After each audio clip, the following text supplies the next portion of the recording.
bersyukur kita berjumpa lagi di dalam renungan harian GP Kris Pangkal Pinang. Sebelum kita mau belajar merenungkan firman Tuhan, mari sama-sama kita berdoa. Kami sungguh mengucap syukur Tuhan buat pagi yang baru ini yang Kau berikan bagi kami, buat kesehatan, kekuatan, nafas kehidupan, itu semua karena anugerah Tuhan. Dan pada hari ini kami mau mendengarkan renungan firman-Mu. Kami mohon tuntunan Roh Kudus-Mu yang menolong setiap kami, biar firman Tuhan yang kami dengar, kami bisa melakukannya dalam kehidupan kami. Inilah setiap doa kami Tuhan, dalam nama Tuhan Yesus Kristus kami berdoa.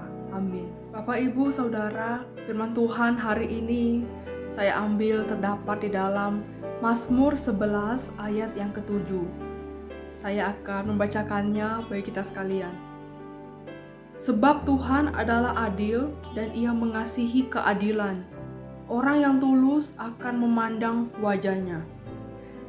Saudara, ketika kita mendengar kata tulus, kira-kira apa sih yang muncul di pikiran kita?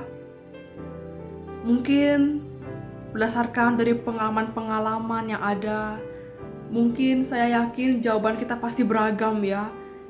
Bisa saja tulus kita artikan sebagai hati yang bersih, jujur. Dan ketika saya mencari arti yang sesungguhnya, tulus itu artinya tanpa pamrih. Tulus itu tidak menuntut balas. Orang yang tulus itu tidak memandang muka. Dan tulus itu melakukan sesuatu bukan karena maksud tertentu. Dan tulus tidak ada niat tersembunyi di balik semua tindakannya. Dan saudara, yang jadi pertanyaan bagi kita, masih pentingkah hati tulus di zaman ini? Dan bagaimana kita bisa menghidupi iman Kristen dengan sikap yang tulus? Seperti Mazmur 11 ayat 7 tadi mengatakan bahwa orang yang tulus akan memandang wajah Tuhan. Dan sebagai anak-anak Tuhan, saudara, marilah kita menjadi pribadi-pribadi yang berbeda. Ketika ketulusan menjadi hal yang langka di dunia ini, mari kita menyatakan ketulusan hati kita.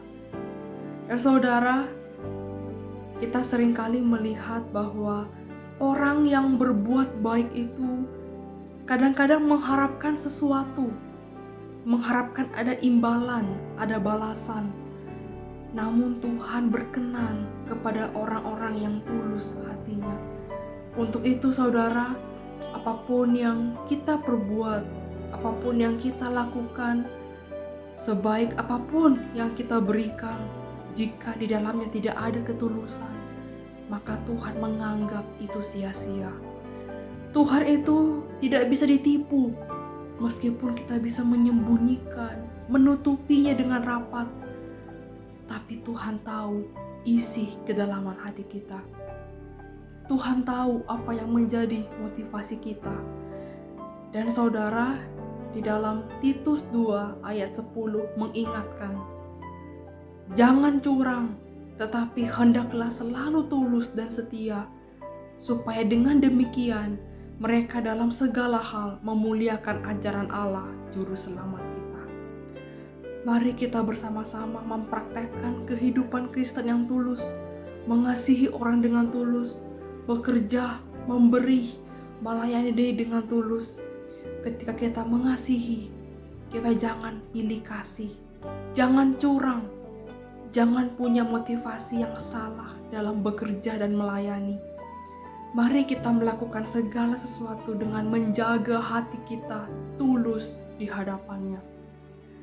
2 Korintus 9 ayat 7 mengatakan, hendaklah masing-masing memberikan menurut kerelaan hatinya, jangan dengan sedih hati atau karena paksaan, sebab Allah mengasihi orang yang memberi dengan sukacita. Saudara, orang yang memberi dengan tulus itu tidak mengeluh, tidak bersungut-sungut, tidak hitung-hitungan atau mengharapkan balasan atau mencari pujian yang sia-sia. Tapi kita mesti memberi dengan hati yang tulus, karena Dia tahu Tuhan melihat apa yang kita lakukan. Dan Tuhan menerima pemberian yang dilakukan dengan sukacita, dengan hati yang tulus dan motivasi yang benar. Mari kita ingat ayat firman Tuhan bahwa orang yang tulus akan memandang wajah Tuhan. Tuhan berkenan kepada orang-orang yang tulus hatinya, dan Tuhan akan membalas dan pasti memberkati orang-orang yang hatinya tulus.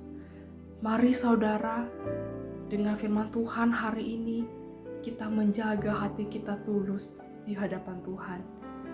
Mari kita berdoa. Terima kasih Tuhan Yesus, hamba-Mu telah selesai berbicara. Kami mohon mampukanlah kami dan kuatkanlah setiap niat dan tekad kami untuk memiliki hati yang tulus di hadapan Tuhan. Dan tolonglah kami Tuhan, dan ampunilah kami bahwa setiap kali hati kami tidak tulus, setiap kali motivasi kami tidak benar. Kami mohon ampun Tuhan atas setiap kesalahan dan kekurangan kami. Tapi melalui firman Tuhan hari ini kami mohon biarlah Engkau yang membimbing, Engkau menuntun setiap kami untuk berada di jalan kebenaran-Mu. Inilah doa kami Tuhan, dalam nama Tuhan Yesus kami berdoa. Amin.